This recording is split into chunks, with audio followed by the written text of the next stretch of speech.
Muy buenas noches con todos y todas. Qué lindo que estén aquí nuevamente. El día de hoy vamos a tener un abordaje con Normita Molina, que es nuestra experta en esta temática. Pero antes de esto, yo quería hablar con ustedes un poquito. Cuéntenme cómo les está yendo en la práctica psicológica. ¿Qué están haciendo en estos momentos? Esto les voy a decir porque el día de hoy vamos a hablar de un tema que a mí me parece súper importante y es el consentimiento informado. Verán, chicos, cuando nosotros hablamos de consentimiento informado, yo quiero que tomen en cuenta esta imagen. Esta imagen no puede ser publicada. Existen ciertos rasgos que a mí me preocupan mucho en redes sociales.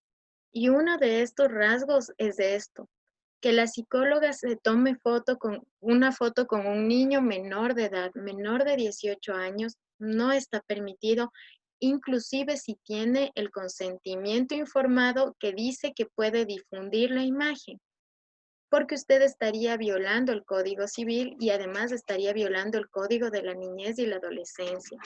En este caso, lo que yo le quiero pedir con mucha precaución es que puede estar muy emocionado brindando ya telepsicología, teleterapia, pero este tipo de manejos no se pueden dar.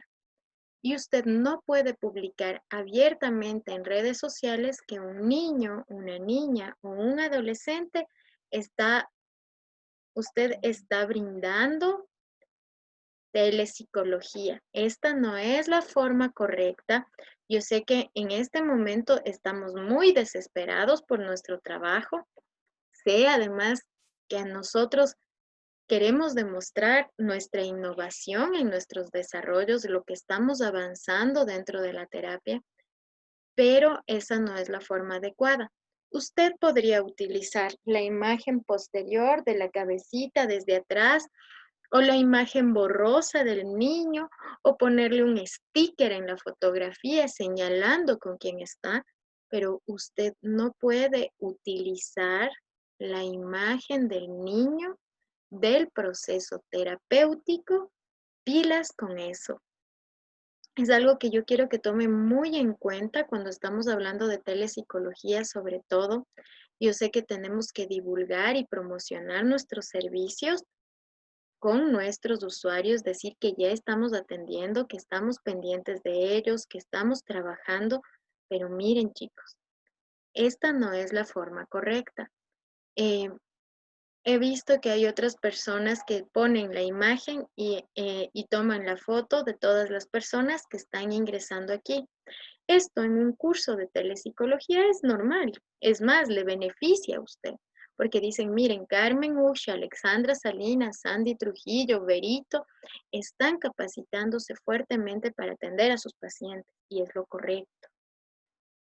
Pueden hacerlo inclusive a través de un cómic, correcto, Ale, pero no puedes utilizar la imagen del niño. Ay, es que profe Berito le puse a mi hijo. No puedes vulnerar los derechos de tus hijos. No puedes, tus hijos también tienen derechos y no puedes vulnerar el derecho de tus hijos. Toma la foto de la cabeza, toma la foto de la espalda o ponle un sticker en su carita, pero no vas a vulnerar los derechos de los niños, niñas y adolescentes.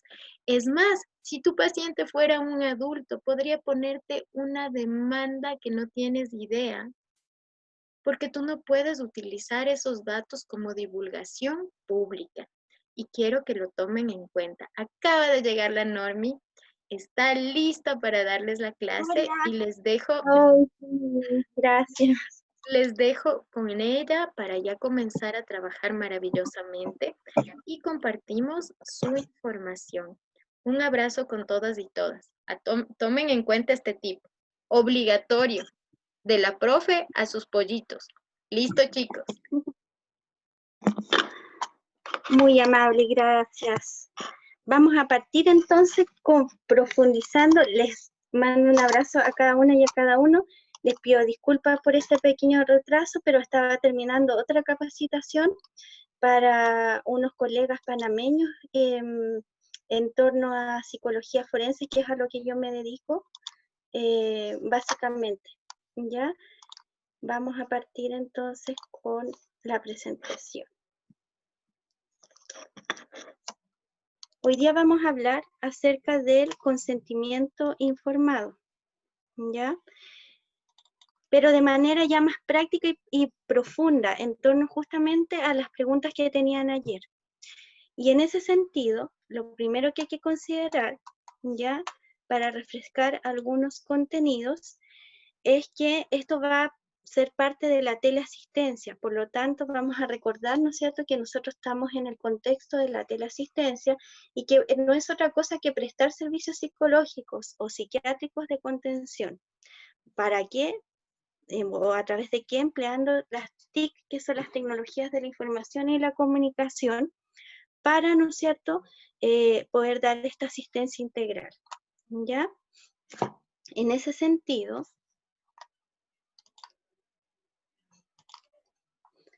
vamos a considerar que hay distintos tipos en la actualidad de teleasistencia que nosotros vamos a poder brindar. Lo primero son los primeros auxilios psicológicos o PAP. Estos también los tienen ustedes normados dentro, ¿no es cierto?, del protocolo que tienen a partir del COVID-19, ¿ya? Yo lo quise trabajar desde las herramientas que tienen ustedes, mezclándolo con temas internacionales también. Pero la verdad es que el Ministerio de Salud ecuatoriano ha hecho un súper buen trabajo en torno a protocolizar todo lo que es la teleasistencia o telesalud. Y en este caso, ¿cómo lo define el Ecuador? Lo define como una intervención psicológica breve e inmediata que se va a aplicar al momento de alguna crisis o catástrofe. ¿Para qué? Para ayudar a diferentes afectados a afrontar, ¿no es cierto?, los eventos traumáticos a los cuales puedan ser expuestos. Por ejemplo, el COVID-19. En ese sentido, también otro tipo, ¿no es cierto?, de apoyo que vamos a dar va a ser el apoyo psicosocial. Y eso va a tener una gran importancia y gran ventaja porque ya es un trabajo interdisciplinario y tiene que ver con restituir estructuras sociales también, y en eso nos van a aportar los trabajadores y trabajadoras sociales. Y también, ¿no es cierto?, por ejemplo, sociólogos, antropólogos que puedan ayudarnos en este trabajo con ya comunidades, con grupos, ¿ok? Otro tipo, ¿no es cierto?, de atención que vamos a poder dar desde la telesalud o desde la telepsicología va a ser el cuidado y el autocuidado. Y en ese sentido vamos a trabajar desde, ¿no es cierto?, la descarga emocional especificada. ¿A qué me refiero con eso? Ya aquí yo voy a promover salud mental, voy a promover elementos de higiene mental, ¿ya? Frente, por ejemplo, a una catástrofe o frente a un estado de emergencia, como lo han estado haciendo últimamente casi todo el mundo, ¿ya? En ese sentido, eso responde a la atención, como hablábamos ayer, secundaria. La desactivación emocional tiene que ver ya con la intervención en crisis, ¿ya? Pero de segundo orden. La de primer orden son los primeros auxilios psicológicos, el PAP, ¿no es cierto? Pero la desactivación emocional tiene que ver ya con un proceso de auxilio psicológico, pero de segundo orden. Y aquí ya vamos a trabajar, ¿no es cierto?, con poder estructurar o desestructurar pensamientos, actitudes, ¿no es cierto?, emociones que están siendo perniciosas para la salud mental. Ustedes trabajan con 3 códigos en tiempo de pandemia, que es importante considerar antes de empezar a trabajar ya con el consentimiento informado hoy día. ¿Se acuerda que yo ayer le hablaba que tenían como un semáforo? En este caso, el Código de Salud Pública, ¿no es cierto?, ecuatoriano, contempla que dentro de la catástrofe o de la pandemia ustedes tienen que tener ciertos protocolos de salud mental. Y entonces propone dentro de la teleasistencia, la psicoeducación en torno a sintomatología leve. Y esta lo que va a hacer es que va a intervenir en casos de miedo, de incertidumbre, de preocupación, de miedo, por ejemplo, en el caso del COVID-19 a ser contagiado, o cómo controlar las rabietas de los niños, ya, o cómo controlar el aburrimiento, cómo se va a estructurar los roles familiares, los deseos o no de estar en la casa, confinado, ya, o sea, toda esta psicoeducación mediante información y educación a través de las TIC, de los medios de educación, se va a trabajar a través de profesionales que no necesariamente van a ser psicólogos, pero a lo mejor sí pueden estar en formación de psicología y van a ser supervisados por entidades pedagógicas, ya sea universidades u otras entidades como la Cruz Roja. Todo eso lo propone y lo especifica su código. Luego de eso tenemos la luz amarilla, ¿ya? Y en ese sentido, a eso se refiere a la intervención no profesional en teleasistencia, pero asociada a síntomas moderados. Y ustedes tienen promueven ciertos protocolos de atención. En ese sentido, en las próximas clases vamos a trabajar en torno a esos protocolos, que si bien nos pueden ayudar para el COVID-19, nos pueden ayudar para todo el ejercicio clínico que nosotros podamos llevar a cabo mediante la telepsicología, ¿ok? Por lo tanto, me parece muy importante tomar estas herramientas para que ustedes las puedan a lo largo de toda su trayectoria profesional poder, ¿no es cierto?, trabajar, ¿ok? En ese sentido, es importante considerar que aquí se van a trabajar intervenciones de personal por medio de teleasistencia, ¿ya? Y se van a trabajar con niños, con adultos, con comunidades, y es importante también, ¿ya? Se van a considerar en este tipo de intervenciones ya un trabajo en redes, dentro de lo cual van a haber mesas técnicas de trabajo, ya van a haber voluntarios, van a haber instituciones pedagógicas que van a supervisar, por ejemplo, universidades que van a supervisar este trabajo. Y en ese sentido ustedes también pueden colaborar en aquello, ¿ya? Y la intervención profesional, que era la que veíamos ayer, que yo ayer les comentaba, que es el código rojo, es la telesalud mental propiamente tal, y esta la van a llevar los psicólogos clínicos. ¿Por qué? Porque va a trabajar sintomatología grave. En este caso van a ser pacientes ya con patología ya instalada como un trastorno, no patología, ¿no es cierto?, moderada ni leve. Aquí ya va a haber un trastorno que va a, ¿no es cierto?, de alguna manera formar un quiebre en su proceso de desarrollo vital. Y en ese sentido van a tener que necesitar un tratamiento específico y, ¿no es cierto?, con profesionales capacitados para la clínica, que era lo que ayer veíamos con Everito, ¿ya?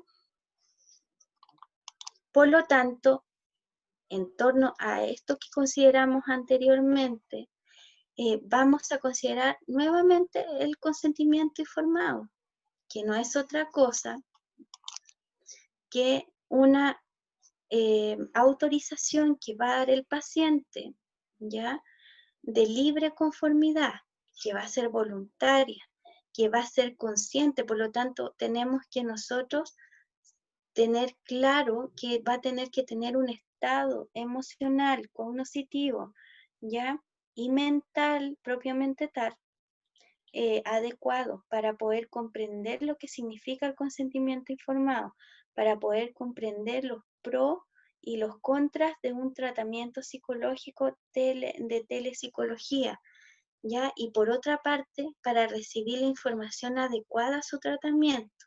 Recuerden que la psicoterapia no es otra cosa que la intervención mediante palabras. Nosotros trabajamos a través de la palabra. Por lo tanto, es importante que consideremos cómo está procesando la información. ¿Ya? ¿Para qué? Para que él pueda aceptar que se dé a lugar las actuaciones que nosotros vamos a tener como profesionales del área de la salud mental en torno a su salud. ¿Ok? En ese sentido, el consentimiento informado desde el punto de vista de las obligaciones va a estar normado. Por ejemplo, aquí en nuestro país, en mi país, por ejemplo, está normado mediante el artículo 8, ¿ya? Pero en su país es el artículo 1, ¿ya? En el caso del Ecuador, el consentimiento informado, ¿no es cierto?, si bien se guía por la Ley Orgánica de Salud Ecuatoriana y por el Código de Ética Médico Ecuatoriano, es importante que eso ustedes lo consideren. Por lo tanto, es un procedimiento que se tiene que llevar a cabo sí o sí en la intervención, en cualquier intervención clínica, pero sobre todo en la telepsicología, ¿ya? Porque es una técnica más bien innovadora. Por lo tanto, nos tenemos que resguardar nuestras obligaciones, pero también las obligaciones y derechos de nuestros clientes o pacientes. En el caso del Ecuador existe un reglamento para la aplicación del mismo y en este caso ustedes el año 2016 ya llegaron a un acuerdo ministerial que es el 5316. Ese acuerdo ya lo que genera es un modelo de aplicación del consentimiento informado a la práctica asistencial. Por lo tanto, al momento de ustedes confeccionar el consentimiento informado, tienen que tener de acuerdo en consideración la Ley Orgánica de Salud Ecuatoriana, el Código de Ética Médico y, ¿no es cierto?, el Acuerdo Ministerial 5316. Esos tres elementos tienen que considerar para, ¿no es cierto?, poder fundamentar el consentimiento informado, ¿ok? Dado que esas normativas van a permitir, ¿no es cierto?, y hacen que hoy día, ¿no es cierto?, en Ecuador sea obligatorio el consentimiento informado. Tal como decía ayer Berito, ya va a ser obligatorio y va a ser sancionado por el Sistema Nacional de Salud. O sea, si ustedes incurren en saltarse este procedimiento, van a incurrir en una mala práctica y no van a tener cómo respaldar el trabajo que van a hacer, ¿ya? Por lo tanto, es importante considerar eso. Ustedes se preguntarán, bueno, ¿y de dónde viene el consentimiento informado si antes no se pedía? Básicamente tiene que ver con un cambio de modelo en la salud-enfermedad. Anterior o años atrás, el modelo era bastante paternal, era paternalista básicamente, lo que quería decir que el paciente era paciente. O sea, el paciente recepcionaba, de ahí que viene el nombre paciente. Y por lo tanto no tenía mayor injerencia en su salud que seguir las instrucciones que daba un profesional que estaba por sobre él, por lo tanto había una relación que era asimétrica, ya que no era, que estaba en una posición vertical y dentro de lo cual él solamente tenía que seguir instrucciones. Este modelo paternalista implicaba que los profesionales, ¿no es cierto?, eran los expertos en salud y por lo tanto eran quienes tenían las respuestas a las necesidades a las cuales, ¿no es cierto?, la persona tenía que, las necesidades que requería, ¿ya? En ese sentido, eso fue cambiando.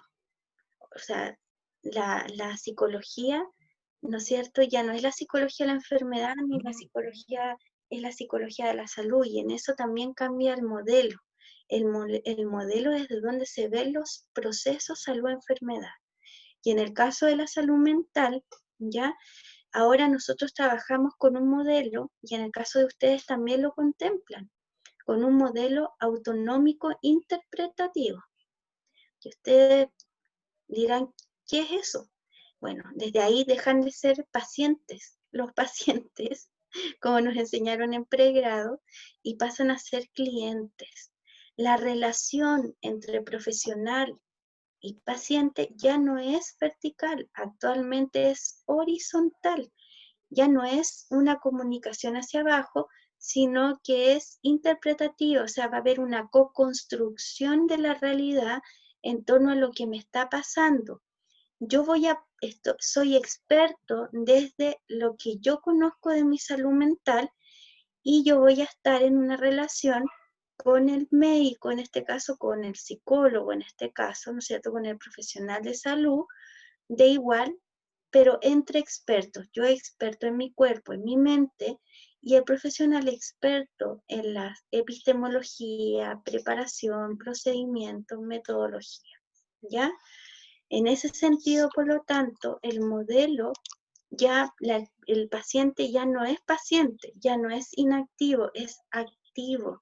Y por lo tanto, ahí es donde se obliga a los profesionales del área de la salud a trabajar con consentimiento informado y empezamos a hablar de los derechos y los deberes de los pacientes.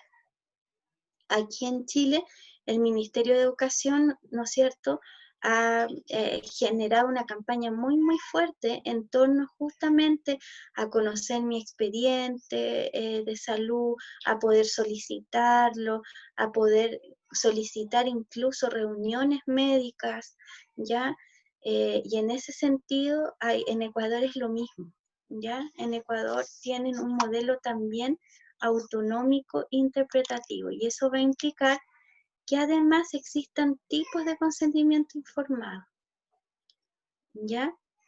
O sea, legalmente hay uno que es el convencional o el directo o personal, que es lo que, el cómo se define, que tiene que ver con la conformidad libre y voluntaria y consciente de una persona a aceptar una prestación de servicio en salud mental, en este caso, ¿ya? Pero también va a haber un consentimiento que vamos a llamarlo consentimiento de referencia. Ese consentimiento por representación, ¿ya? O referencia tiene que ver con aquellas personas que no están ya en una posición autónoma para decidir sobre su salud. Vale decir, por ejemplo, niños, niñas o adolescentes, ¿no es cierto?, adultos mayores que tengan sus facultades mentales en no muy buenas condiciones, o sea, más bien deterioradas, y que, ¿no es cierto?, puedan estar en una situación de vulnerabilidad. Cuando las personas están en una situación de vulnerabilidad mental, va a haber un consentimiento por representación y eso lo va a tener que hacer un familiar, ¿ya? Generalmente en el caso de los niños, quien tiene la custodia legal, que es el adulto o adulta responsable, y en el caso de los adultos mayores, quienes viven con ellos, ¿ya? En este caso, ¿no es cierto?, quién es jefe o jefa de hogar dentro del núcleo familiar donde se inserta esta persona. Por lo tanto, aquí, ¿qué vamos a hacer nosotros? Como profesionales de la psicología, nos vamos a esforzar por obtener y documentar el consentimiento informado. Vamos a tener que poner, ¿no es cierto?, de qué trata específicamente, qué cuestiones están vinculadas a él o a los servicios de telepsicología, ¿ya? En este caso, ¿no es cierto?, las leyes que van a regir y están vigentes, que son las que recién vimos, ¿ya? Y por otra parte, vamos a utilizar un lenguaje comprensible para el cliente. ¿Por qué? Porque él tiene que comprender a cabalidad lo que yo le voy a explicar. Si yo voy a hablar de un tratamiento cognitivo-conductual, le tengo que explicar en el consentimiento informado de qué se trata. Si yo estoy hablando de un tratamiento sistémico, tiene que entender que en algún momento voy a citar a su esposa, o a su pareja, o a su mamá, o a su papá, o a su hermano, o que vamos a tener algunas sesiones, por ejemplo, de familia, o de pareja, ¿ya? O padre-hijo, ¿ya? Si es una prestación más psicoanalítica, poder entender cómo va a ser el setting desde la telepsicología en esa esfera, ¿ya? Si va, de qué manera nos vamos a comunicar en esa esfera, ¿ya? Por lo tanto, una autorización informada detallada va a llevarse a cabo siempre en el encuadre terapéutico, que va a ser la primera sesión. Ahí se tiene que llevar a cabo. Al finalizar, ¿no es cierto?, la primera sesión, es importante considerar, o sea, al iniciarla, el consentimiento informado. Hay profesionales que tienden a dejarla para el final, ¿ya? Cuando ya se cierra, digamos, la primera sesión. Yo creo que ahí va a depender de los estilos de cada uno, ¿ya? Y de qué epistemología esté visibilizando el consentimiento informado. Bueno, en este caso, hay que considerar ciertos elementos para confeccionarlo, porque hoy día vamos a ver cómo se va a confeccionar el consentimiento informado para que ustedes lo puedan trabajar con sus clientes o clientas, ¿ya? En primer lugar, el tipo de terapia que nosotros vamos a llevar a cabo. Las alternativas de terapia, o sea, que la persona sepa que también, por ejemplo, además del psicoanálisis, existen otro tipo de terapia, que puede ser la transpersonal, que puede ser, ¿no es cierto?, la terapia racional, que puede ser, o la racional emotiva, o, ¿no es cierto?, la cognitivo-conductual, o la conductista, o la sistémico, ¿ya?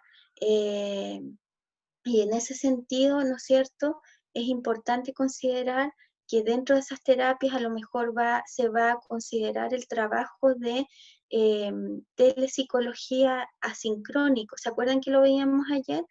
En donde van a haber cápsulas, por ejemplo, que les permitan llevar, por ejemplo, o alcanzar un mejor bienestar, o ciertos ejercicios. Por ejemplo, si yo estoy trabajando con una pareja, en telepsicología. ¿Cómo se imaginan ustedes que yo puedo dar tareas para la casa con esa pareja? Si estamos viendo, por ejemplo, eyaculación precoz, que es un problema, ¿no es cierto?, que se da generalmente, cada vez se está dando más entre los 30 y 40 años. Entonces, en ese sentido es importante que en el consentimiento informado a esta pareja sea un consentimiento para esa pareja, ¿no es cierto?, hecho para esa pareja conforme a las normativas, pero que también se le explique que dentro de las alternativas de terapia van a estar estas cápsulas, por ejemplo, dentro de lo cual van a tener que hacer ciertos ejercicios para que la eyaculación se tarde un poco más, que van a hacer masajes y que se le va a explicar a través de estos videos, por ejemplo, que es una psicoeducación, que lo puedan entender desde esa mirada, que es una mirada profesional, de asistencia profesional y no de perversión sexual, que podría malinterpretarse en términos éticos. ¿Mm? Por otro lado, ¿no es cierto?, ver las consecuencias y la duración del proceso terapéutico. ¿Para qué? Para aterrizar las expectativas que trae la persona al momento de consultar. Muchas personas piensan que los psicólogos casi somos mágicos, que somos como chamanes dentro de nuestro, dentro de, ¿no es cierto?, cómo estamos socialmente integrados. Muchas personas piensan que con una sola sesión se van a mejorar, y no es así. Incluso hasta, perdón, en tratamientos hipnóticos tiene que haber un procedimiento. En tratamientos que utilicen la PNL hay un proceso, ¿ya? Y eso se debe contemplar desde el inicio del tratamiento. El derecho de suspensión del tratamiento, o sea, que la persona sepa que es libre de abandonar el proceso cuando lo estime conveniente, pero que eso es bajo su responsabilidad y no tiene que ver con una mala praxis necesariamente del profesional o de la profesional que lo está asistiendo. Por otro lado, los derechos y limitaciones legales, la estructura de las sesiones, también es otra cosa importante, que era lo que hablábamos ayer con Berito, que tiene que ver con la duración, cuánto van a durar, dónde se van a llevar a cabo. O sea, yo necesito una pieza, ¿no es cierto?, que sea en donde no hayan interrupciones, que sea privada, ¿ya? O sea, que haya un setting que me permita, ¿no es cierto?, un mayor grado de intimidad con esa persona, considerando que aquí el setting va a ser distinto al setting tradicional. Ya, por otro lado, ¿no es cierto?, que yo también esté, por ejemplo, dentro de la estructuración de las sesiones, de acuerdo o no a que me puede whatsappear, por ejemplo, o a que me puede llamar, entre qué horarios me puede llamar esa persona, ¿ya? ¿Qué pasa si está con una fase aguda de crisis de pánico? Es importante considerar esos elementos, porque eso, ¿no es cierto?, va a permitir que a nosotros, ¿no es cierto?, también nos dé claridad respecto del contexto bajo el cual nosotros vamos a... ay, aquí estoy leyendo algo. Ay, se perdió. Bueno, después las preguntas que tengan me las van haciendo. Ya no alcancé a leer bien de qué se trataba lo que me señalaba la persona. Por otro lado, es importante considerar, ¿ya? Dentro de los elementos, los honorarios. Yo no sé cómo lo hacen ustedes en términos de honorarios, pero siempre va a ser importante considerar, ¿no es cierto?, la forma en la cual nosotros vamos a ser retribuidos por nuestro trabajo. Cuando uno trabaja, por ejemplo, aquí lo que se está dando mucho en Chile por el tema del confinamiento, hay páginas, por ejemplo, de Facebook donde se dan trueques. Se llaman páginas de trueque. Yo no sé si ustedes lo llaman de la misma manera, que son los intercambios, ¿no es cierto? Los intercambios de ya sea de mercadería por servicios o intercambio de diferentes elementos que pueden ser tangibles o intangibles. Bueno, yo me metí justamente en una de estas páginas y había, por ejemplo, personas que ofrecían, por ejemplo, ofrezco masajes por mercadería. Aquí en Chile, y yo supongo que en Ecuador debe ser algo similar, por nuestras características, ¿no es cierto?, como países hermanos, hay personas que están pasando mucha hambre. Entonces, pero por otro lado también hay una merma justamente por no tener satisfecha, ¿no es cierto?, esa parte de la pirámide más básica, va aumentando también el distrés. Y este estrés tóxico, ¿no es cierto?, va a generar ese tipo de situaciones. Entonces, ¿hasta dónde yo voy a considerar, ¿no es cierto?, mis honorarios? ¿Ya? Aquí nosotros, a través del Fondo Nacional de Salud, que es FONASA, tenemos aranceles nacionales, de acuerdo al grado, a la experiencia que tenga el profesional y a la preparación específica, ¿ya? Y me da la sensación que, dado lo que yo he estudiado de Ecuador, ustedes deben estar igualmente normados porque son bien ordenados en términos de salud. Yo estaba viendo sus protocolos y la verdad es que son bastante buenos y en eso los debo felicitar. Así que hay que sacarle provecho. Bueno, dentro del ejemplo, de los ejemplos de consentimiento informado, aquí hay uno. Si ustedes lo leen, se van a dar cuenta de que faltan algunas cosillas.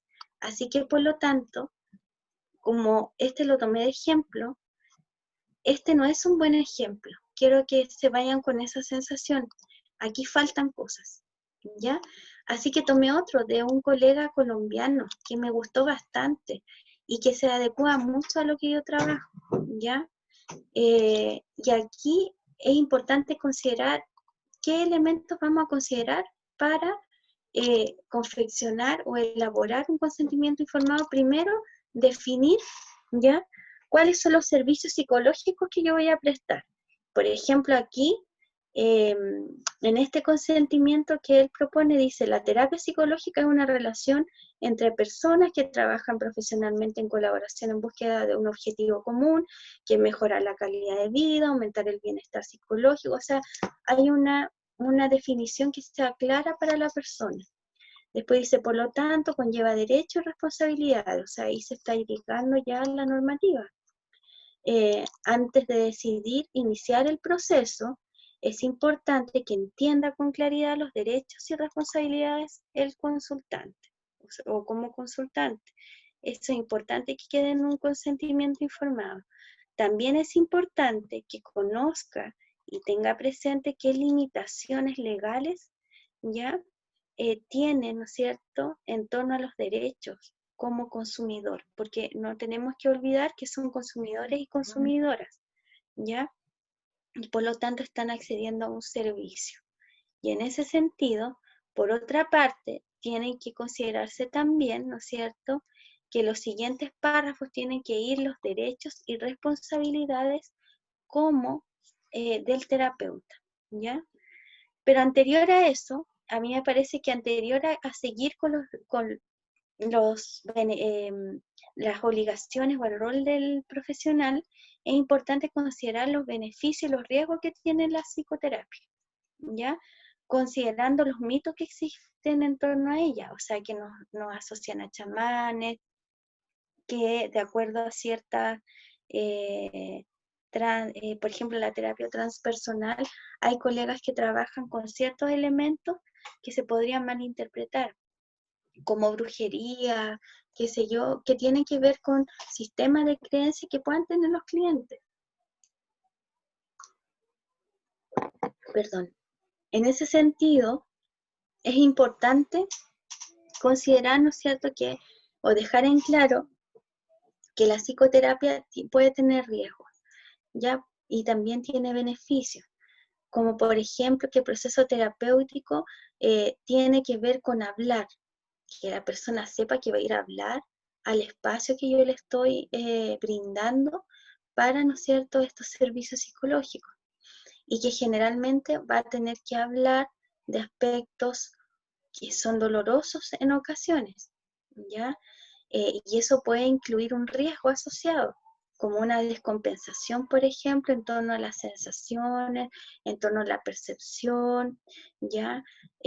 O explicarle en términos simples lo que va a generar una catarsis emocional, por ejemplo, y que eso puede generar malestar, ansiedad, tristeza, o que si nos cuenta algo traumático, prescribir de alguna manera los síntomas asociados a revivir esa situación traumática, por ejemplo, ¿ya? Es importante que eso quede en el consentimiento informado, que por otra parte también la terapia puede producir reducción del malestar, que ahí serían los beneficios, ¿ya? Del malestar psicológico y emocional. Y que además, ¿no es cierto?, va a aumentar, por ejemplo, los niveles de calidad o de satisfacción o de bienestar, ¿ya? En ese sentido, que por otra parte la persona luego de una psicoterapia puede quedar, ¿no es cierto?, con mayores herramientas de insight, ¿no es cierto?, de darse cuenta, de ser más consciente de procesos vitales, de procesos internos, ¿ya?, que va a ser psicoeducado en cierto elemento. Por ejemplo, si voy a trabajar con algún papá o mamá en habilitarlo, parentalmente para ser mejor papá o mejor mamá, en términos, ¿no es cierto?, mentales, en términos de salud mental, que tenga un vínculo más seguro con su hijo, con su hija. Es importante considerar eso y explicarle a lo mejor que va a tener que tocar elementos de la historia de vida, de la relación con sus ancestros, con sus padres, y que eso puede generar cierto malestar, pero que en términos, ¿no es cierto?, de objetivo o meta va a ser beneficioso a largo plazo. O sea, es importante que le vayan contando a su paciente, ¿no es cierto?, de qué se trata. Por eso, que a raíz de lo que me preguntaba ayer Berito, en torno a si era importante o no pedirle quizás como un cuestionario previo, claro que es importante porque nos va a permitir después, ¿no es cierto?, tener información más específica para hacer el contrato con ellos, que es el consentimiento informado, ¿ya? En ese sentido, por lo tanto, es importante que ellos sepan que en la medida en que ellos, ¿no es cierto?, tengan adherencia al tratamiento psicológico, vía telellamada o teleconferencia, ellos van a lograr, ¿no es cierto?, mejores resultados, y esos resultados van a ser resultados específicos. Esos resultados específicos nosotros los vamos a sacar, ¿no es cierto?, de esta encuesta que podamos hacer preliminarmente, ¿ya? Por otro lado, por lo tanto, vamos a, después de eso, explicarle al paciente, o en este caso al cliente, mejor dicho, o clienta, las obligaciones que yo voy a tener como profesional. Y siempre aquí es importante considerar eso. ¿Qué obligaciones voy a tener yo como profesional en torno a eso? O sea, como terapeuta tengo que tener la responsabilidad de ofrecerle, y uno tiene que señalarle eso. Yo tengo la responsabilidad, en el mismo consentimiento, de ofrecerle un tratamiento psicológico, ya que más adelante, ¿no es cierto?, se ajusta a sus necesidades y objetivos. ¿Qué objetivos vamos a acordar? Siempre es importante que dentro del encuadre hayan objetivos a corto, mediano y largo plazo, porque recuerden que en la primera sesión terapéutica el paciente o cliente se tiene que ir con la sensación de alivio sintomático. O sea, con lo que él llegó o ella llegó, tiene que irse un poquito más aliviado. Y esa es una primera meta, ¿ya? Que cada vez que pueda conversar con el terapeuta se sienta acogido, escuchado activamente, que sienta que hay alguien que empatiza, que hay alguien que es capaz de reflejarle, ¿ya? Que son herramientas psicoterapéuticas. En ese sentido, ¿no es cierto? Importante es que la persona, en este caso profesional, señale que él se va a comprometer con el caso. ¿Y hasta qué punto se va a comprometer? O sea, si yo estoy distante, ¿no es cierto?, en términos corporales, voy a dejar que esta persona me llame a las 3 de la madrugada. ¿Hasta ahí va a estar mi compromiso si tiene una crisis de pánico?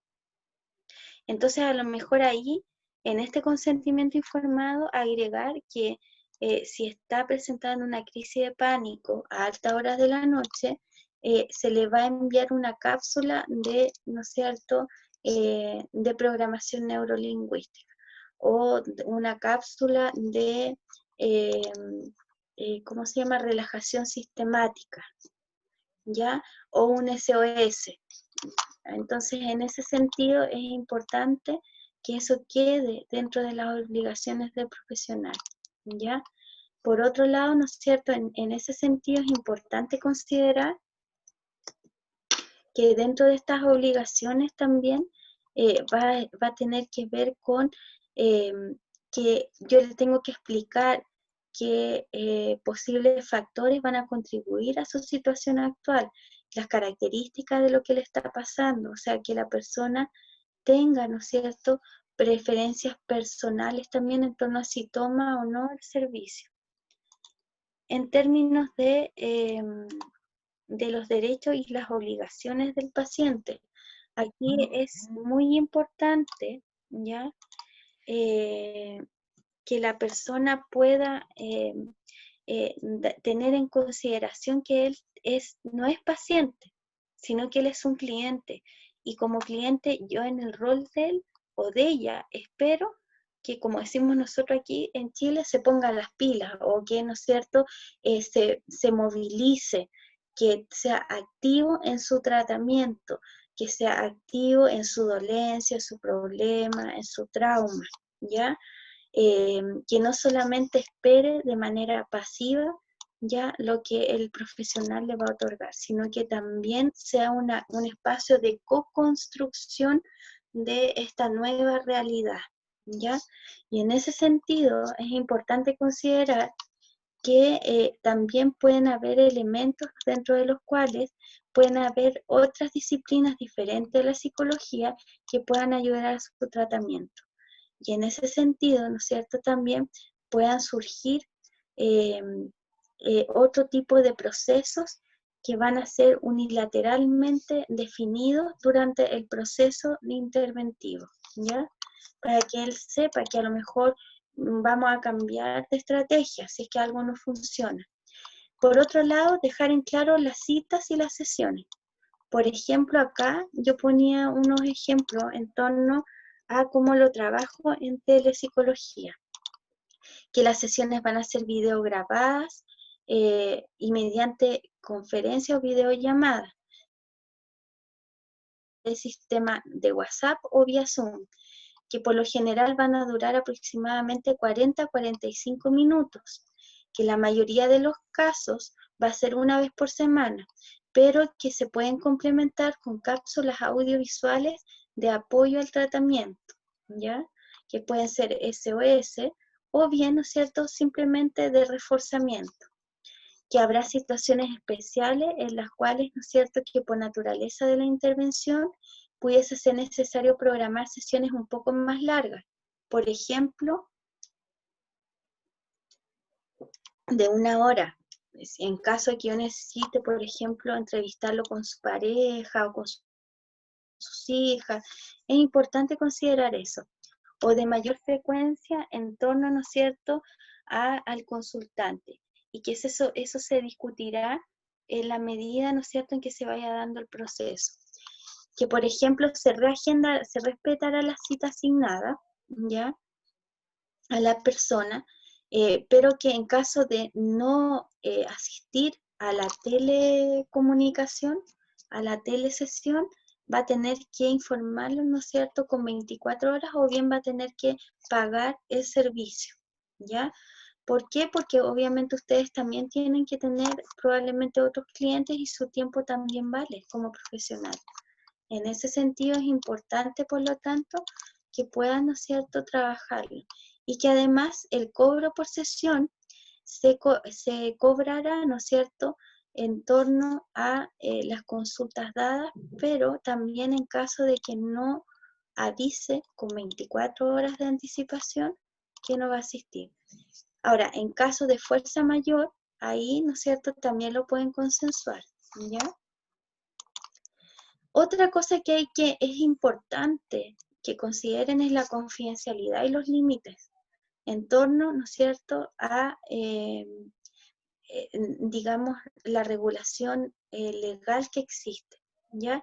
Y aquí es importante considerar que va a haber una Constitución Nacional, el Código de Procesamiento Civil y el Código Deontológico de Psicólogos de su país, y en este caso también la guía de telepsicología regulada por la APA, ¿ya?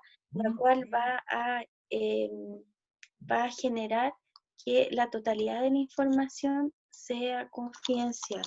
Aquí era lo que hablábamos ayer, que el límite de la confidencialidad solo está si la persona está en peligro o va a poner en peligro a terceros. Por ejemplo, si yo sé como terapeuta que está abusando de niños o que está maltratando a alguien y que está incurriendo en alguna actitud, en una conducta delictiva, eso yo lo voy a tener que anunciar, y es importante que eso quede dentro del consentimiento informado, ¿ya?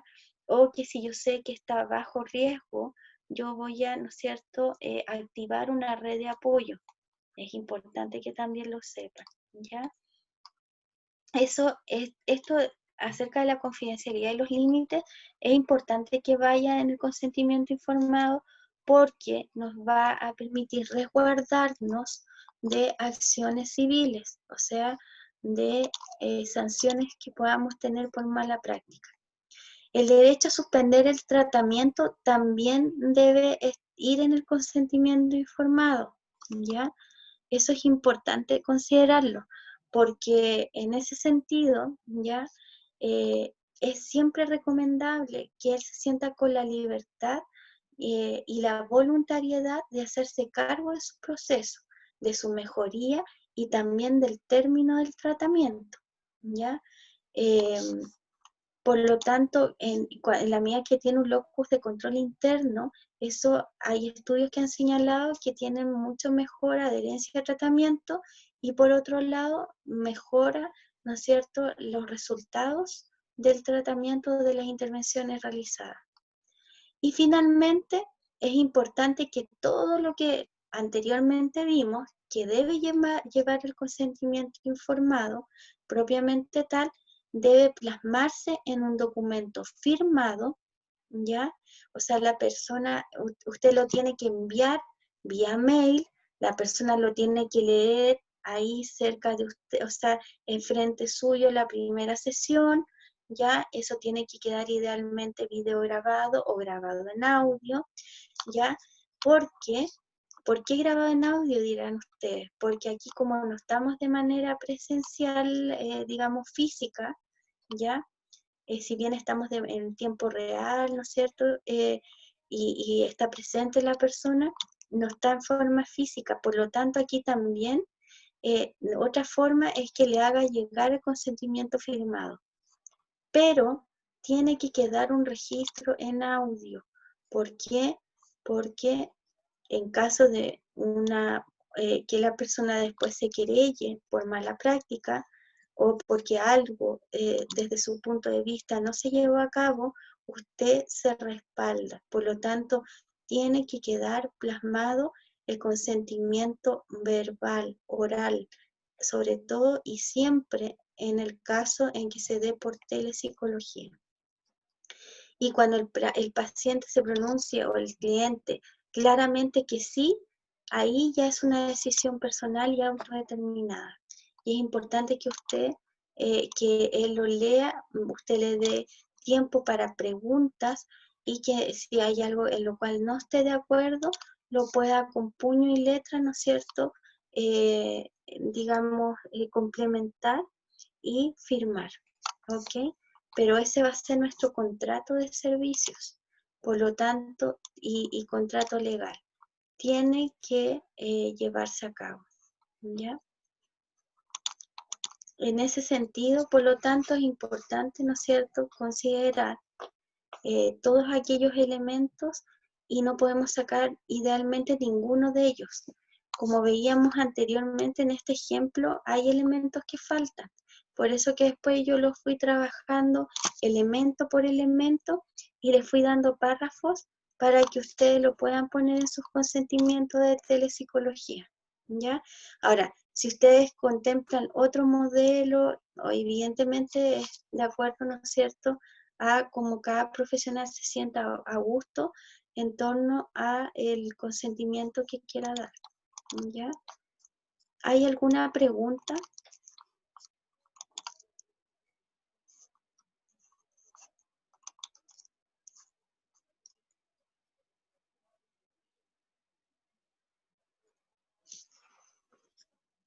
¿Hay alguna pregunta?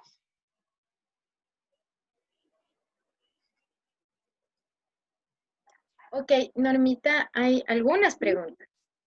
Ah, Y súper.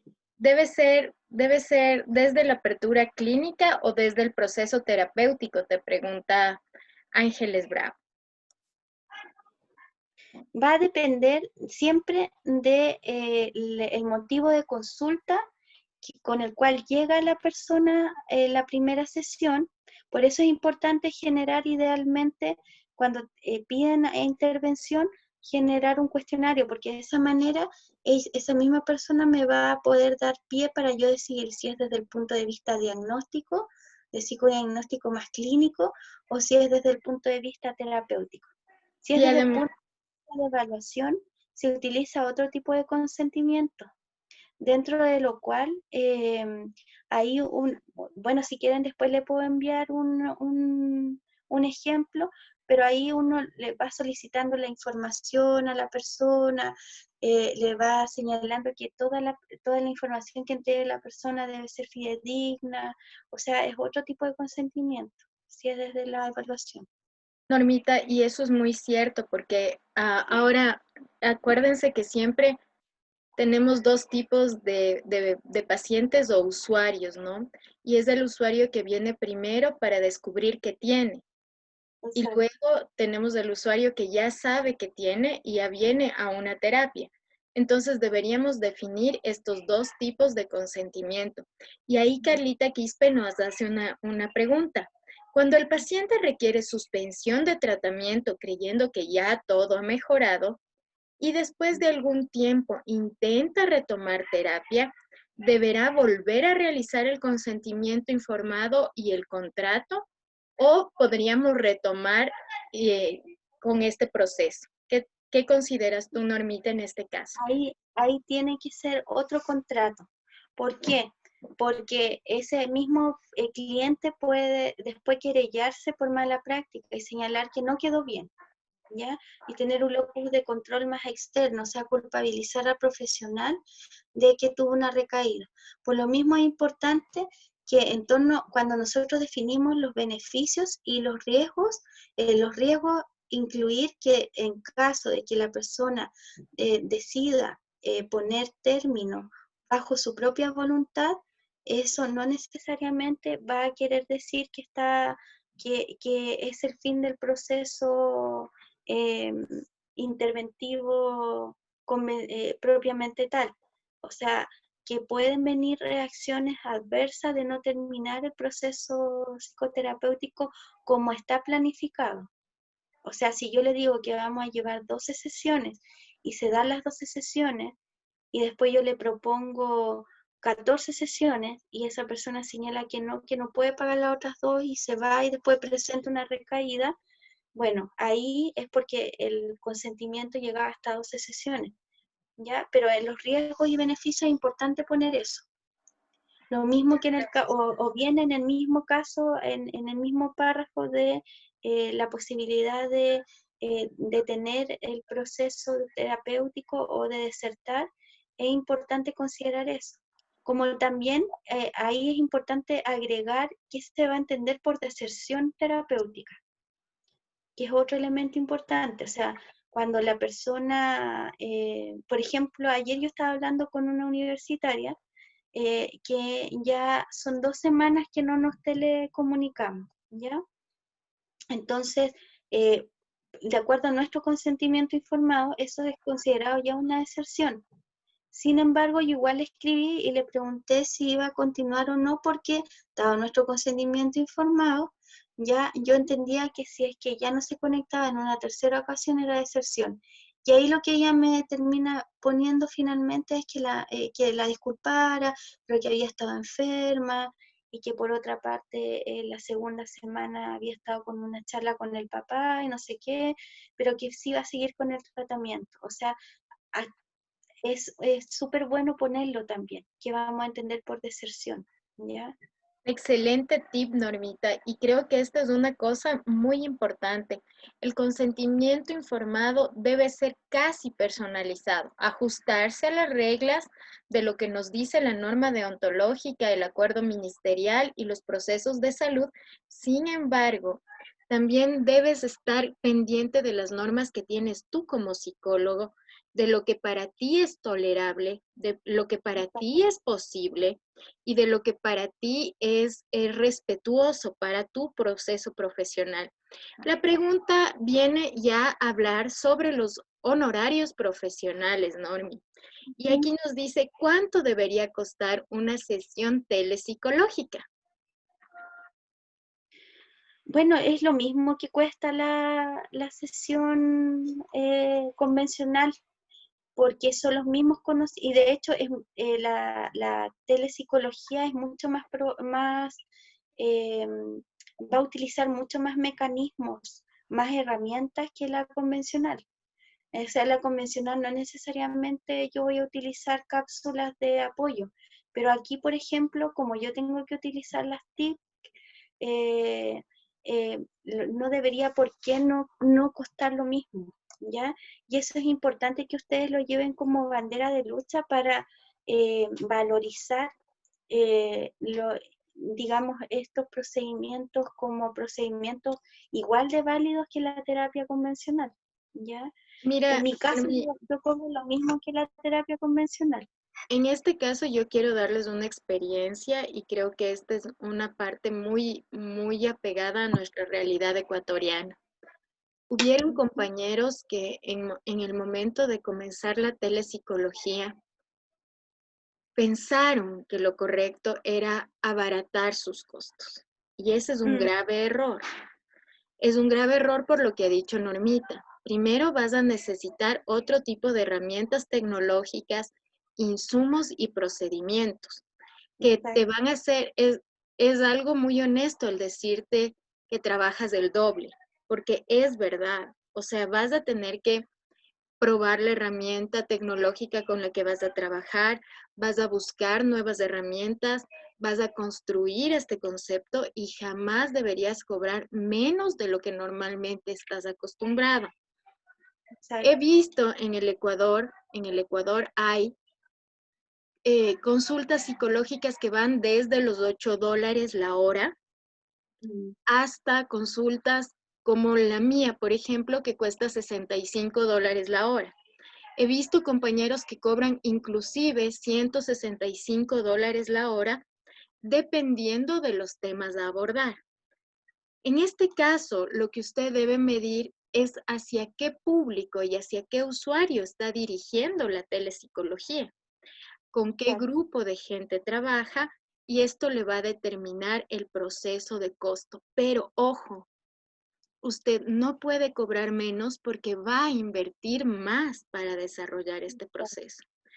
Ahora, Andrés Vélez me dice, en el nuevo consentimiento se esclarece que se reinicia un proceso. cuando es un paciente en abandono.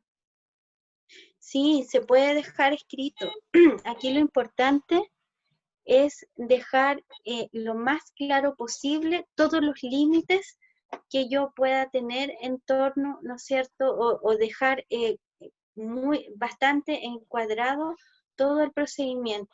Y en este caso, al momento de trabajar con el derecho, ¿no es cierto?, a abandonar el proceso, ahí es importante que uno lo pudiese considerar, ¿ya? En el párrafo de derecho a suspender el tratamiento, ahí uno podría señalar que la persona puede retomar las veces que quiera, pero bajo su digamos, responsabilidad, su libre albedrío, ¿no es cierto?, o su voluntad, y que cada vez que lo haga se va a firmar un nuevo consentimiento informado. O sea, perfectamente se podría incluir. Miren, aquí vamos con una pregunta que nos hace Alejandra Chacón y creo que esta es una pregunta que todos los estudiantes de psicoterapia alguna vez en la vida lo han hecho. Y es, en telepsicología, ¿con cuántas sesiones psicoterapéuticas es óptimo trabajar? ¿Es igual que en la psicoterapia presencial o son menos sesiones o son más sesiones? Y Andrés le dice con 5. ¿Tú qué opinas? Porque esta es una pregunta con la que yo quiero abordar un poquito. Verán, chicos, no existe un límite mínimo ni un límite máximo, ni puedes decir que es idóneo trabajar con 5 sesiones. Esto está mal, porque O depende sea, del caso. ¿Qué es lo que exacto, estás abordando? exacto, va a depender de la problemática. A ver, aquí para tener claridad de cómo yo voy a planificar un proceso terapéutico, tengo que tener claro quién me viene a ver, para qué me viene a ver, qué espera y cómo lo espera. Si yo contesto esas 4 preguntas, ¿ya? Recién voy a poder hacer un pronóstico aproximado de las sesiones. De hecho, aquí yo, si ustedes se dan cuenta, no sé, yo no puse cuántas sesiones, solamente puse que iban a ser semanales. Lo que sí a lo mejor uno podría poner que cada 5 semanas se va a evaluar cuántas sesiones más va a llevar el tratamiento. Pero también eso es arriesgado porque va a depender mucho de cómo se va construyendo el espacio terapéutico. Y ustedes se van a dar cuenta de que, y uno lo ve en la práctica, las personas van cambiando los motivos terapéuticos, los motivos de atención. Llegan con una cosa y terminan con otra. O en el mismo camino van surgiendo otros elementos, ¿ya? Hay personas que han llegado porque tienen una relación tortuosa, pero finalmente terminan trabajando abandono materno. O sea, sí, Totalmente, ¿no es totalmente. cierto? Mira, Normita, y hay casos que nosotros hemos visto que nos preocupan mucho. Por ejemplo, decir que la dislexia se cura en 16 sesiones o No, eso que no es así. en 14 sesiones abordaremos el trastorno de deficiencia de atención en un adulto. Entonces, miren, en algunos casos, la psicoterapia será un acompañamiento del paciente de por vida. Exacto. Será el acompañamiento o en esta ocasión yo acompañaré tu proceso hasta que te sientas confiado en mí y puedas buscar otro terapeuta, porque hay casos que son para siempre. Mm, Y esto debemos de entenderlo, ¿no es cierto? sí, Eh, no puedo, en el código rojo, nosotros hablamos de un paciente con una patología mayor. Y debemos mm, construir esa realidad en el paciente. Poco a poco debe irse dando cuenta. No podemos o no estamos en la posibilidad de ofrecer una sanación. Podemos ofrecer una estructuración de un plan, podemos hacer una previsión de una revisión cada determinado tiempo, como nos está diciendo Normita. En el caso de niños, niñas, adolescentes, se lo hace normalmente cada 3 y 6 meses. Revisión exacto. leve a los 3 meses, revisión profunda a los 6 meses, revisión completa al año. Y en el caso de los adultos es mucho más corto, ¿no? Podría ser cada mes, cada 2 meses, porque siempre tienen una mayor expectativa de su avance o de su realidad. Ah, exacto. Podemos decir también inclusive que vamos a tener una primera fase de telepsicología y luego se reevaluará el caso para tomar nuevas decisiones. Entonces, mira, ahí Normita nos dice claramente, podemos tomar una base de unas 4 sesiones y reevaluación. Estamos conociendo al paciente y eso es Exacto. súper importante. No, y por eso es tan importante con ellos co-construir metas a corto, mediano y largo plazo, porque eso va a permitir que esta persona también se empodere y tenga una actitud más activa en torno a qué quiere conseguir.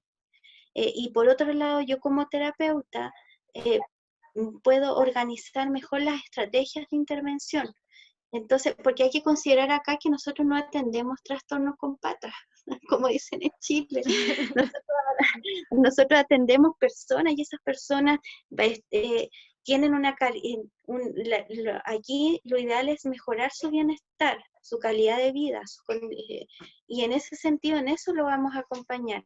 Ahora, si hay un trastorno a la base, evidentemente nuestro fin va a ser el alivio sintomático y que la persona pueda educarse en torno a esa patología y después pueda aprender a vivir con esa patología muchas veces. Por ejemplo, estoy pensando en un bipolar, Ujú. que generalmente son egodistónicos. Entonces, en ese sentido, abandonan los procesos y empiezan, ¿no es cierto?, muchas veces con a no tomarse el litio y a no a querer ir al psiquiatra. Entonces, van a haber casos inclusive en los cuales la persona no va a saber por qué va a ir, no va a saber por qué está solicitando tus servicios. Entonces, ahí a lo mejor nos vamos a demorar 4 sesiones en construir un motivo de consulta recién. Y en ese sentido Imagínate. es importante que consideren que por lo menos los primeros 4 sesiones, como bien decía Berito, va a servir para conocerse, para la alianza terapéutica y para la construcción del motivo de consulta, dentro Por de lo eso es cual queda súper estructurado. Sí, Por eso es tan importante que nuestro encuadre terapéutico esté fijado, tenga una orientación clara y determine el proceso que vamos a optar. En pacientes con exacto. bipolaridad o personalidad limítrofe, borders, nosotros debemos tener muchísimo cuidado de cómo se realiza esta alianza terapéutica y además tener en cuenta que ciertos comportamientos de ellos pueden afectar nuestra relación terapéutica, ¿no es cierto? Y debemos tener ciertos controles en torno a este tema porque son expertos en ciertas cosas. Sí, Y cuando están en sus fases de euforia, por ejemplo, y todo se ha curado y están súper bien y sienten que pueden comerse el mundo y luego abandonan este tratamiento, sí sería importante que si esta persona tiene una persona de confianza, un responsable o tutor o una persona que pueda tomar las decisiones por él, esta alianza, este contrato sea con él. Esto va a ser súper importante. Mira, Denis Guzmán me pregunta, personalmente no creo que puede decirle a alguien que en un determinado número de sesiones estará resuelto el problema. Lógicamente, Denis, eso es imposible. No todos tienen una igual capacidad de resiliencia, se debe estructurar un número de sesiones y el avance va a irse determinando. Y es lo que nos dice además Martita, que le estaba leyendo, Martita García nos dice, miren, inclusive en un proceso tan normal como un duelo, no podemos determinar cuánto tiempo va a durar. no, Imagínate si este duelo normal se convierte en un duelo patológico. Esto va a durar mucho más que 4 o 6 meses. qué bueno ese tema que tocaste. Mira, hace súper poquito tomé una paciente que es una médico cirujano de un servicio de salud primaria aquí en la costa, ¿ya? Ella trabajaba con su marido en urgencia, son médicos de urgencia y con esto del COVID están vueltos locos. El marido murió hace 1 mes y medio de un ataque al corazón atendiendo a un paciente. Y ella lo tuvo que reanimar porque viven en una localidad semi-rural. Y ella quiso tomar psicoterapia, pero como estamos confinados no podía venir aquí a la capital. Por lo tanto decidimos que hacerlo vía videoconferencia. Yo logré hablar con ella la primera vez, que era cuando lo había terminado de ir a enterrar. Y ahí lo que yo hice fue un PAP, o sea, los primeros auxilios psicológicos.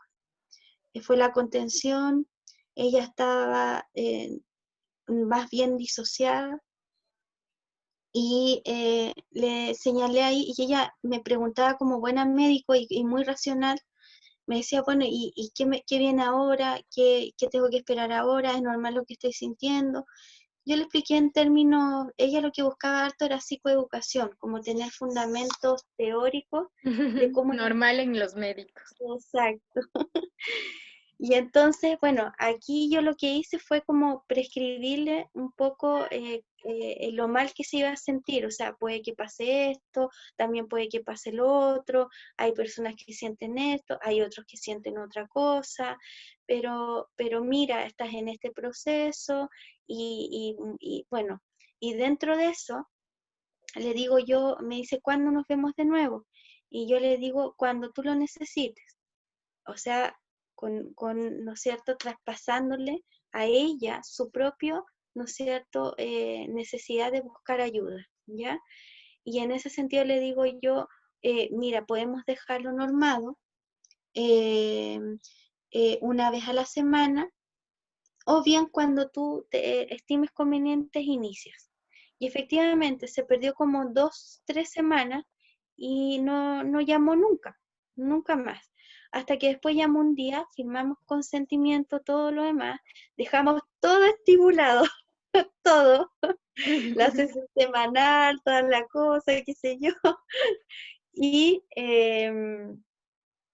¿y cómo se llama? Y ya, yo dije, bueno, dije yo voy a tener, hablamos del acompañamiento en el proceso de duelo, qué sé yo, no sé qué, y no es cierto, yo en todo momento le traspasé que esto es un proceso que se da en la vida, que no es una enfermedad, que no tiene cura, que se aprende a vivir con eso, que van a haber días buenos, no tan buenos y días malos, qué sé yo.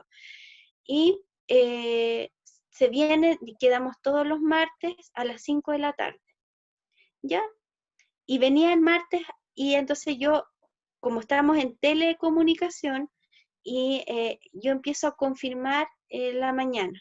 Si no me cancelaron el día anterior, porque habíamos acordado que si pasaban 24 horas, qué sé yo, bueno, ella lo había cancelado, entonces yo le escribo, ¿cómo estamos para hoy a las 5? Temprano, como tipo 9, 10 de la mañana. Y me pone, ¿sabes qué? Me pone, he estado súper bien, me sirvió mucho todo lo que conversamos, he vuelto a ser yo, tengo pena todavía, pero siento que volví a ser yo y por ahora he estado súper bien, te agradezco mucho, no sé qué, no sé cuánto, y te voy a buscar cuando yo lo necesite. Así es que sería. Eso ella, y de hecho yo le digo, ningún problema, anda contándome cómo te vas sintiendo, que es parte también de lo que acordamos en el consentimiento, que es que yo iba a estar ahí, porque hay que construir aquí ese setting que es un setting virtual. Por Así lo es. tanto, nosotros también tenemos que estar ahí. Entonces, y sabes que ella todos los martes me va escribiendo cómo se siente, pero hasta Hermoso. ahora no ha retomado el setting de acuerdo a las 5, no sé qué, pero sí los martes me va contando. Entonces me dice, me he estado sintiendo bien todavía, qué sé yo, me pasa esto, he hecho esto que me dijiste, no sé qué, eh, y va transfiriendo, ¿no es cierto?, lo que quedamos acordado de acuerdo a la sesión.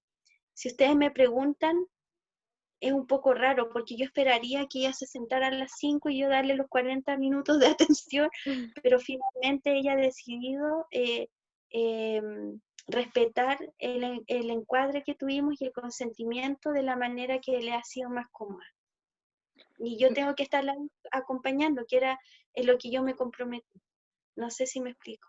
Sí, totalmente. Mira, una de las cosas que a mí me ha pasado en estos tiempos es que al atender a los médicos o a las enfermeras, tenemos que ser muy teóricos, muy procedimentales y tenemos que explicarles el paso a paso de lo que vamos a hacer o abandonan rápidamente. Y este es un Exacto. tema mayor. Es un tema mayor porque ellos no logran exteriorizar sus emociones rápidamente y van haciendo como píldoras de desapego hacia esta emoción que les está generando un problema. Entonces van soltando pequeños momentos eufóricos, van teniendo pequeños momentos melancólicos, podría ser también, pero no se desatan completamente. Y esta es una de las cosas que deberíamos tener un conversatorio grande, por ejemplo, con el suicidio en los médicos, que es un tema realmente importante. Ahora tengo otra pregunta y es una pregunta de Sandy Trujillo. Y ella nos dice, en el caso de los compañeros que ahora incorporan flores de Bach, constelaciones familiares y otras cosas que no las recuerdo, esos usos también deben ser incorporados en el consentimiento. Mira, yo me voy a reír un poco de esta pregunta, porque en mi caso, yo no creo en esta misticidad de estas terapias no comprobadas, no con evidencia, se puede decir, ¿no?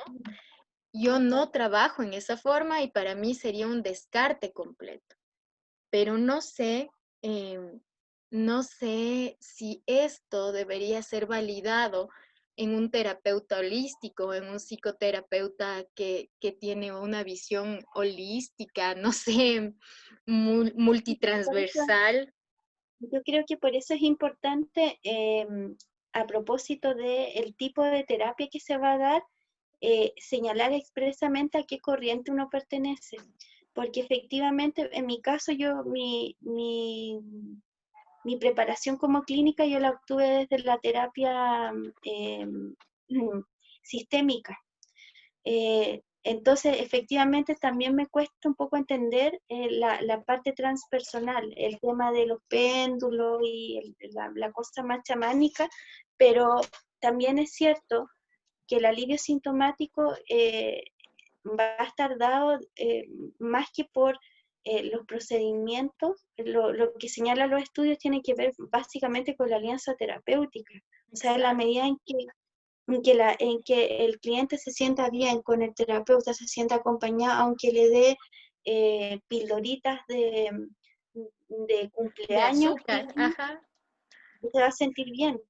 Entonces, en ese sentido, yo sí creo importante que si el profesional tiene esta práctica en flores y qué sé yo, lo deje estipulado, porque va a ser parte de su tratamiento. Ahora, Ahora ¿cómo lo va a verás, hacer? legalmente en el Ecuador, las terapias no basadas en la evidencia, no pueden formar parte de un tratamiento psicoclínico, por ejemplo.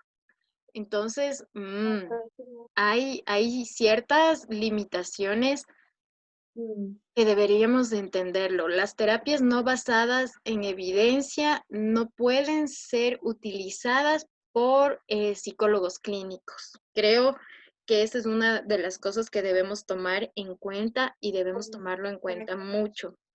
Em, Tenemos una pregunta más y esta es una pregunta que me ha surgido a mí, Normita. Mira, he tenido estudiantes que se comunican conmigo y me dicen, Vero, el problema es que no sé cómo decirle a mi paciente que debe cancelar o pagar la terapia antes de comenzarla y porque toda mi vida en el consultorio pagaban al salir de la terapia.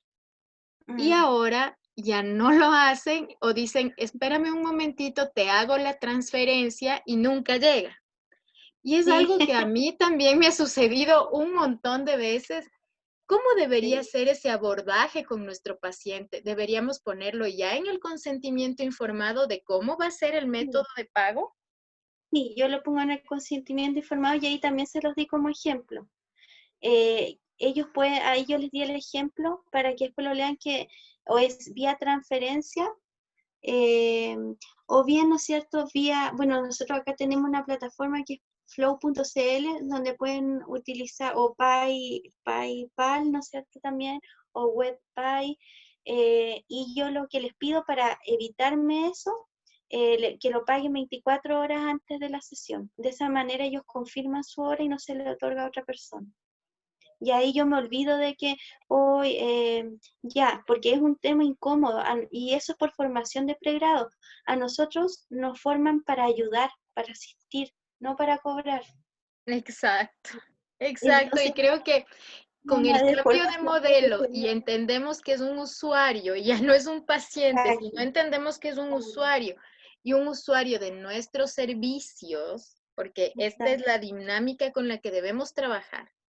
Un Sí, usuario de nuestros servicios telepsicológicos debe pagar exacto. el servicio antes No, y y sí, antes idealmente. Y lo otro es que aquí hay un juego psicológico, que no sé si se dará en Ecuador, pero me da la sensación que es algo más universal.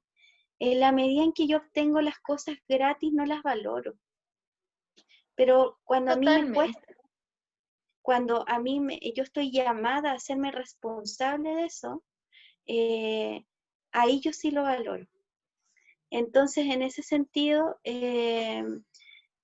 creo que es importante ponerlo. Y es lo que me ha pasado con este médico que les comentaba. O sea, si eso no hubiese estado puesto, claro, ella efectivamente en el espacio está y no está. Ella envía, ¿no es cierto?, me envía WhatsApp de cómo se siente en la semana. Eh, entonces está virtualmente, ¿ya? Pero ella finalmente lo que le acomoda es como lo asincrónico. Eso le está acomodando a esta paciente. Exacto, mira la diferencia de un proceso sincrónico y asincrónico Exacto. viene inclusive desde la modalidad de su aprendizaje o la adquisición de los procesos. Cómo nosotros Y nos sentimos más cómodos. Quizás exacto. muchos se sienten desgastados con una videoconferencia, se sienten muy presionados. Una persona con un trastorno obsesivo compulsivo, por ejemplo, va a ser realmente desgastante tener una videoconferencia y puede resultar inclusive un mecanismo para alejarle del tratamiento. Exacto. Pero en otros casos no es así. Ujú. Alguien me pregunta, ¿la teleasistencia por emergencia de COVID se debe o no se debe cobrar? Bueno, claro que sí se debe cobrar, a no ser de que ella sea funcionaria de algunos de los, Pública. Ajá. exacto, sí, pero es muy útil en términos privados, o sea, em, de hecho se puede ofrecer, tú puedes crear tu página, una fanpage como psicóloga y puedes ofrecer servicios online. Y mira, Sobre una de las cosas todo, importantes que debemos tomar en cuenta es que en el Ecuador hay 7,000 personas. Deberíamos duplicar la cifra en realidad porque creemos que el gobierno no está manifestando bien estas cifras.